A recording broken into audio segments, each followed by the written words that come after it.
I think it's going to be a tough road, bringing in new people. You're going to have everyone fighting for power. Do you want to survive or do you want to thrive? Profit's not evil, profit's the lifeline of your company. One thing we need to do is increase our rates. You don't need the money to do that. My name is Sherry Loomer. My company is Your Animal's Best Friend. I am asking for $100,000 for our company. My name is Camberato. I help companies get funding to grow their businesses. Here on Fun Tank, I want to help companies just like you grow fast and grow the right way.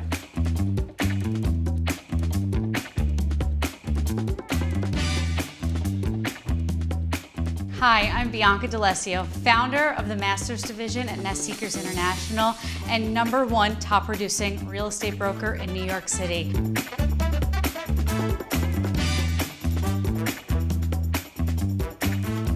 I can't wait to meet these hungry entrepreneurs ready and eager to grow their business and take it to the next level. My name is Jason Greer, also known as the Employee Whisperer. I'm the founder and president of Greer Consulting, Inc.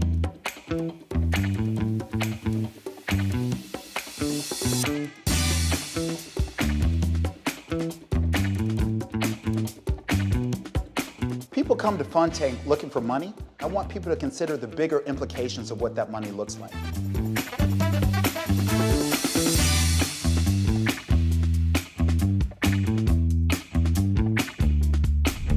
Fun Tank is presented by National Business Capital.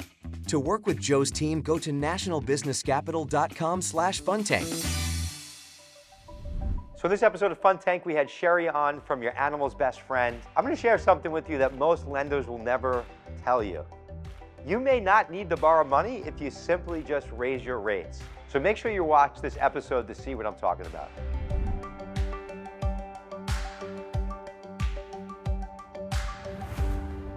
I started the company in 2007 Okay. and worked in people's homes and in the field doing pet sitting and dog walking. And then about 2011, we opened our facility and then we're able to offer boarding and daycare and training. Okay, so let's jump into the numbers. Well, first off, you're looking for 100K. Correct. And how much revenue are you currently doing? Currently, we are doing about 525. I'm estimating about 580, 590 for this year. Okay. And how many employees do you have? We have 7 employees, and it's a Okay. family business. We work with all different kinds of animals, not just dogs, cats, birds, turtles, you name it. We are very busy and need to add on additional staff so we can really grow the business. Is there any debt on the company? We do have a little bit of debt in the company. Over COVID, we did get an SBA loan. Okay. So we're paying that off. Okay. Is the business profitable? The business is hopefully profitable this year because Okay. the last 2 months of the year are busier for us. Got We did have a challenge earlier in the year.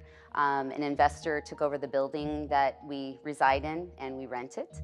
And unfortunately, he raised our rent 300%. Wow. And so we're trying to come back from that. Got it. Like how much profit do you think you'll have this year?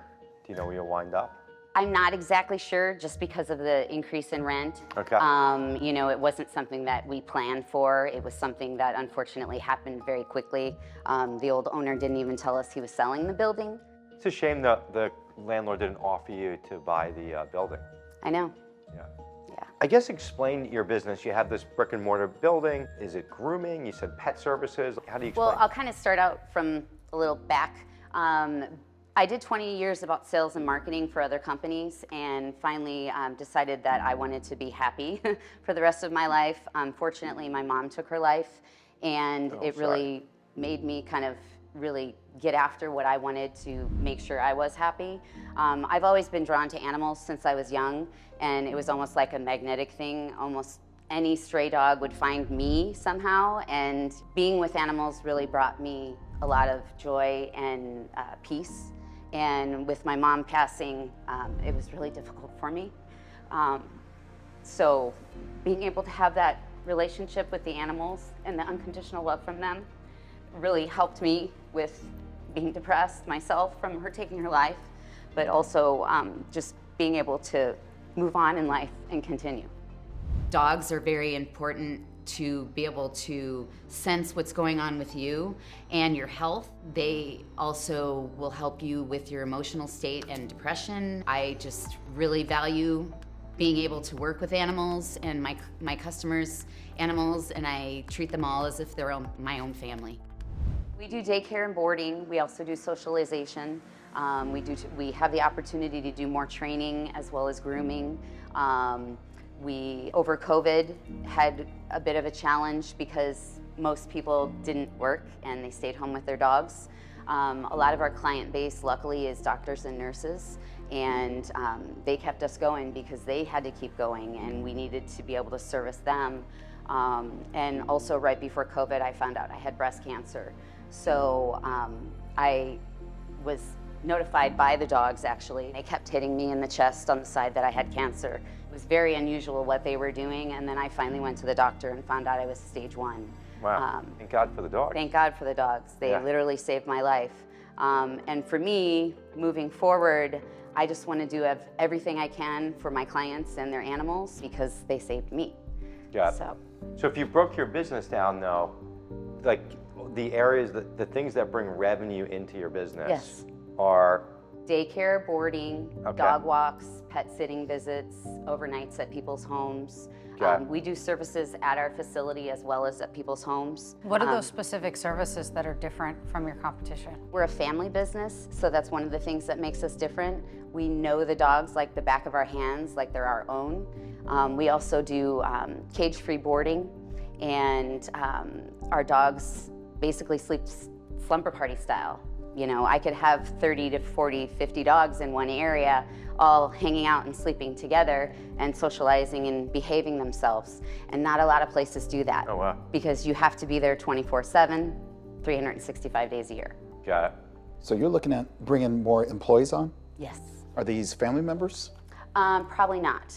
They would probably be outside of the family because I need some expertise in some areas where we don't have that. Using the term socialize, how are you going to socialize non-family members to a family-run business? My family is all in on growing the business, and it's the future for my kids. So they are supporting everything we do and want the business to grow so that they have a future. What's the money going to be used for? Well, the money would be used for hiring some additional staff. It would be used for allowing me to kind of step back from some of the jobs that I am doing right now. I probably wear about 8 to 10 different hats in my company and literally work every single day. You know, I know you bar 100,000, you hire some people, but how does the company grow and break out of, out of the current revenue that you're doing today? Well, one thing we need to do is increase our rates. Our rates have not been increased in a long time because of COVID and because of things that were going on with my customers. I wasn't about to say, hey, now you need to pay me more when you're having a hard time. And I'm going to harp on the personnel issue here for a second. Yeah. In terms of the culture of the business, who is the leader? Me. How does your leadership style work with your family? Because I know what it's like when my family gets together for family reunions. We're good for about 23 hours. Right. Then on that 24th hour, that's where personalities start to come out. Yes, yes. Does that happen in your business, and how do you handle it as a leader? My husband handles the field, so we rarely see each other because he's doing one thing and I'm doing another. He's also doing overnights and things at people's homes. So there could be nights where, he's sleeping at somebody else's house, I'm sleeping at the facility, or I'm at my house. So, we aren't around each other so much that we get annoyed with each other or that, there's an issue. Yeah. What is your, current, because I'm curious, your current marketing look like for bringing in new business and new customers? We get new business every single day. Okay. We're very active with Yelp. We're very active on Facebook and Instagram. We get a lot of referral business from our customers, friends, family, neighbors, you name it. I just want to be able to handle all the business that we have coming in. Yeah. And how much more business could you do in your current facility? Would you be able to double it, triple it? I would say adding on additional services, we probably could double it at least. What happens when you double it? Like, what do you do at that point? Is it another location, or? I would like to, in the future, either have another location or my own building, not having to deal with a landlord who, did what he did to me. And, it was a really stressful situation, especially after COVID. I just think about your business, if you're building this family business dynamic and you're looking at this like long-term the rest of your life, Right. I feel like you have to buy the real estate. Yeah. Because you're in 7 We've years. been looking into it for years, but it's just, finding the location. Yeah. We tried to move before he bought the building and had it all settled, but we just couldn't find a location. I feel like the way that you'll really win is thinking about this in multiple locations Oh, and yeah. owning the real estate. Mm-hmm. Because over time, if you want to continue to grow, like you're only going to be able to do so much in that location. Correct. I think growing like in the services outside where you just put people out, you know, that could be like your headquarters and mothership, and then you're not capped on the amount of dogs that could be there or whatever. Right. It's almost like a staffing company. You're not taking on all that payroll. It could be a cool avenue if it makes sense and you're allowed to do it. I don't know the laws in your state and all that good stuff. I think it's worth looking into. I want to hear Jason's thoughts on the family business and what that looks like for expansion and bringing outsiders in. I've worked with so many family-owned businesses, and listening to her talk about the dynamics, I think it's going to be a tough road bringing in new people, because family dynamics are family dynamics. And she's talking about wanting to step outside of her current role. It's easier said than done, especially when she's been the driving force behind it since 2007. All right, so I have some concerns. Yeah, I think there's always going to be the family dynamic challenges. I mean, there's some families that do it really well. There's some, who don't. I do think it just depends on the family dynamic, the structure, kind of having some of those upfront agreements, and really also at this point too is growing from 8 people then to above 10 to then 20. This is where too like the management and the structure and like that org chart's going to start to be, I think, really important. Otherwise, you're going to have everyone like fighting, for power, and I've seen that a lot of family companies. Agreed. From a marketing perspective, I love the family story behind it. And I think that is so important in this field and in this industry, because people want to trust their pet to another family and someone that they know that will love and care about as much as they do.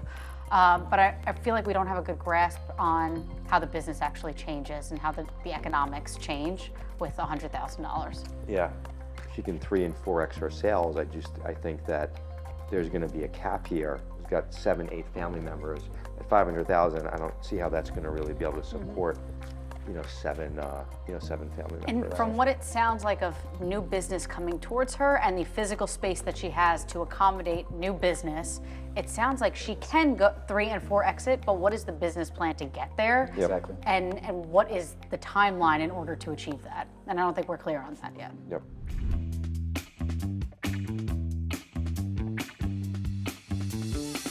I do think that you're going to have to really level up your sales in order to keep supporting all the family dynamic.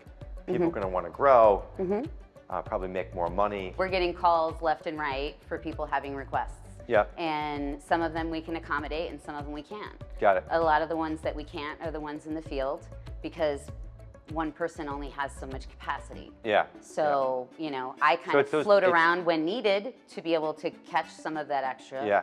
But, to be able to pull myself out of 8 different positions and kind of focus more will be able to allow me to focus more on bringing in the revenue, bringing in the business. Like I said, I have 20 years of sales and marketing, so that's what I do. This has been the easiest company I've ever had to sell in my life. Yeah. Honestly, it Sure. is. And that's the opportunity. Yeah. Like, and I see that, Yeah. And I think just like long term, I think you could wind up having multiple locations. Yeah. But that's another thing. Like, you are in a very wealthy area. So, and you talked about upping your Rates. Your rates. I would think in that area, It's not going to be a problem. Yeah, I don't think it'd be a all problem. of my customers have said, not a big deal. You need to do what you got to do. So what are you waiting for? You don't need the money to do that, No, right? no, Just I do don't. it. Rip the Band-Aid and do it. Yeah, 'Cause and that is my plan. You're on this place of profitability, right? Rip the Band-Aid, up them, and keep it moving. You don't need any money to do that. Right. And I'm just saying that because I find this with people that really care and are passionate about their business. They're always scared about making more money and upping their things because they really care about their customers. Right.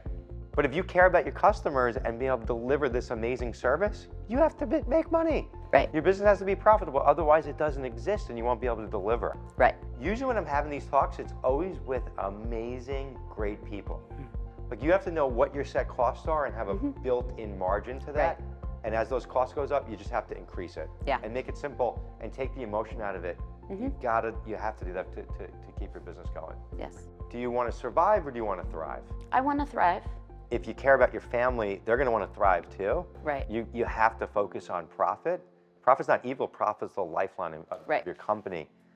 And if your customers really care about you and you're delivering all the things you are, which I believe you, they're going to want you to be profitable, be there so you can deliver to them. And in Orange County, people want to spend money, they want to get service, so just keep delivering good service, they'll pay for it. All right, so just getting back to the numbers, looking for 100,000. I need to understand a little bit more about your business. Based on some of the things that you told me, $50,000 is probably realistic.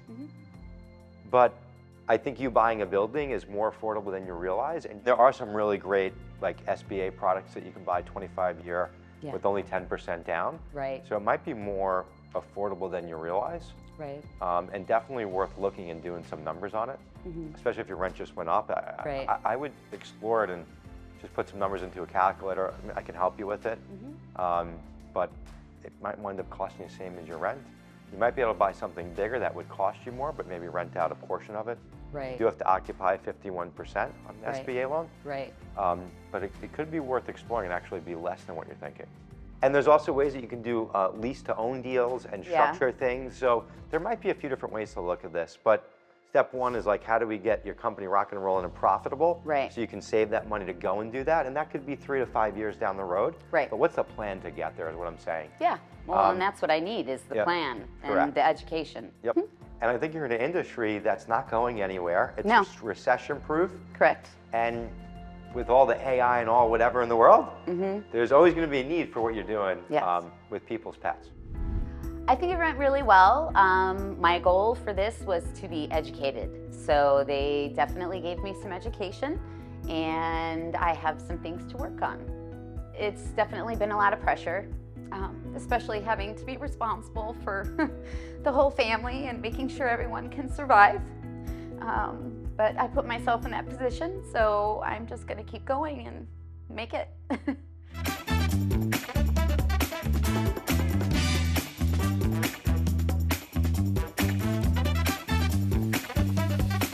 Fun Tank is presented by National Business Capital. To work with Joe's team, go to nationalbusinesscapital.com/funtank.